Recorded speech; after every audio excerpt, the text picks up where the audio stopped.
Assalamualaikum warahmatullahi wabarakatuh. Perkenalkan, nama saya Nurul Fitristiani dengan NIM 2902350044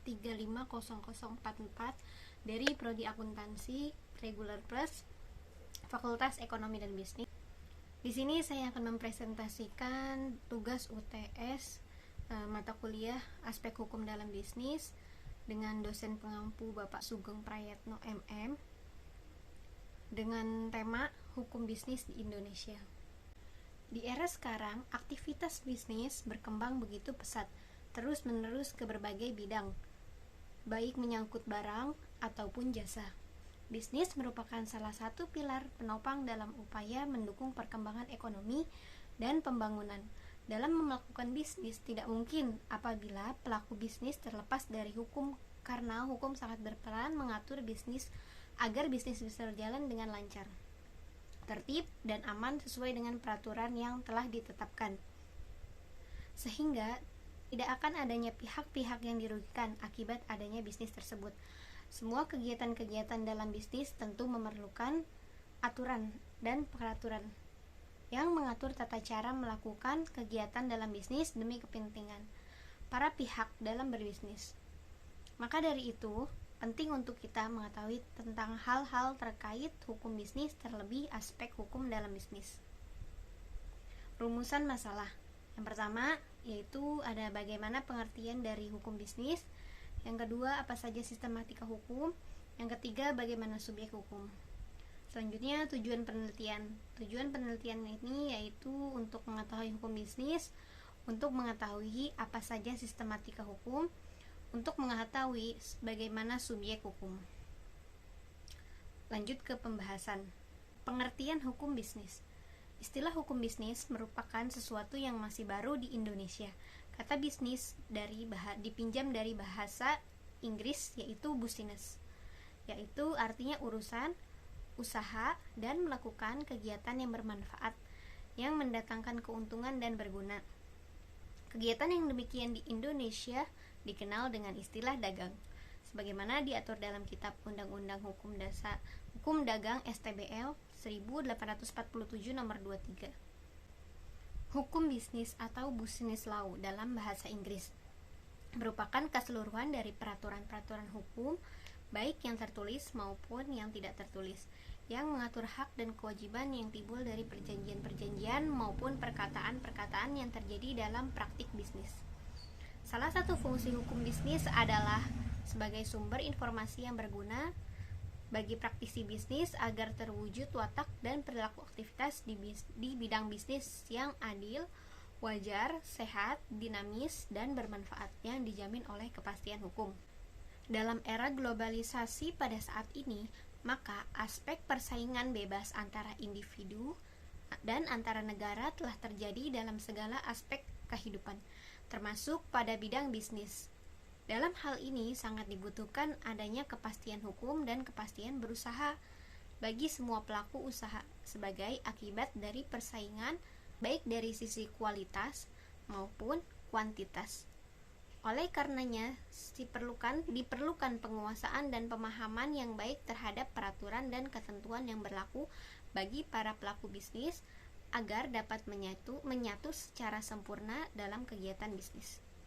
Walaupun hampir semua kegiatan bisnis berkaitan dengan masalah perjanjian dan perkataan yang hanya melibatkan para pihak yang terlibat, akan tetapi pasca reformasi di Indonesia saat ini dengan semangat untuk memberikan kepastian hukum bagi para pelaku usaha atau bisnis, maka telah dikeluarkan beragam peraturan perundang-undangan di bidang bisnis, antara lain Undang-Undang Perseroan Terbatas, Undang-Undang Penanaman Modal, Undang-Undang Anti Monopoli dan Persaingan Usaha, Undang-Undang Perlindungan Konsumen, dan sebagainya.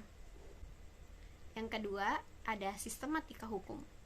Hukum berupa norma-norma yang jumlahnya banyak sekali, sehingga untuk menguasainya diperlukan adanya pengelompokan norma-norma yang disebut sistem hukum, yang terdiri atas struktur, substansi, dan budaya. Secara sederhana, para ahli telah menggolongkan ke dalam hukum publik dan hukum private. Yang pertama ada hukum publik. Hukum publik mencangkup peraturan-peraturan hukum yang mengatur kekuasaan dan wewenang negara, serta mengatur hubungan hukum antara anggota masyarakat dan negara. Yang termasuk dalam hukum publik adalah yang pertama ada hukum tata negara, yang kedua ada hukum pajak, yang ketiga ada hukum pidana, yang keempat ada hukum administrasi negara, dan lain-lain. Yang kedua ada hukum privat. Hukum privat mencangkup peraturan-peraturan hukum yang mengatur tentang hubungan antara individu dalam memenuhi kebutuhan hidupnya. Yang termasuk hukum privat adalah yang pertama ada hukum perdata, yang kedua ada hukum dagang. Lalu dalam perkembangannya saat ini istilah hukum dagang sudah tidak banyak digunakan lagi, dan sebagai penggantinya banyak digunakan istilah hukum bisnis yang sesungguhnya mempunyai arti yang lebih luas, yang tidak hanya mencangkup hukum private, akan tetapi mencangkup hukum publik.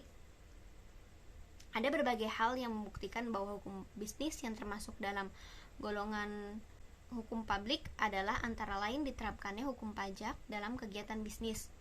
Di samping itu juga dari peraturan perundang-undangan di bidang bisnis dalam banyak hal dikarenakannya sanksi pidana bagi pelaku usaha yang melakukan pelanggaran dan kejahatan bisnis.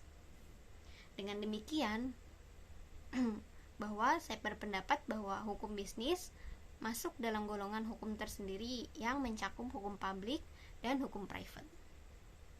Selanjutnya yang ketiga ada subjek hukum. Menurut hukum, setiap manusia merupakan orang yang berarti pembawa hak, yaitu segala sesuatu yang mempunyai hak dan kewajiban atau pendukung hak dan kewajiban disebut subjek hukum. Oleh karenanya setiap manusia dalam suatu masyarakat adalah merupakan subjek hukum atau yang disebut juga dengan naturalistic person. Sebagai konsekuensi dan pendapatan bahwa setiap manusia merupakan orang, maka berarti bahwa tidak dikenal perbedaan berdasarkan agama, jenis kelamin, suku, ras, warga negara, dan sastra sosial, kaya atau miskin. Semuanya adalah orang-orang yang merupakan subjek hukum. Subjek hukum terdiri dari manusia yang berarti naturalistic person. Yang kedua ada badan hukum, yakni Reich person. Yang pertama, manusia sebagai subjek hukum. Manusia merupakan orang karena terbawa oleh keadaan bahwa ia manusia. Oleh karena itu, orang yang berbentuk manusia itu disebut orang asli atau naturalistic person.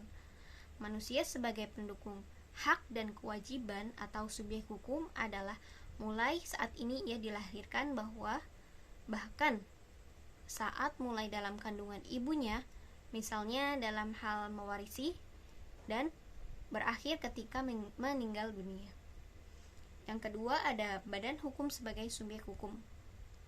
Selain manusia sebagai pembawa hak, maka badan-badan atau perkumpulan-perkumpulan pun juga dipandang sebagai subjek hukum yang merupakan pendukung hak dan kewajiban.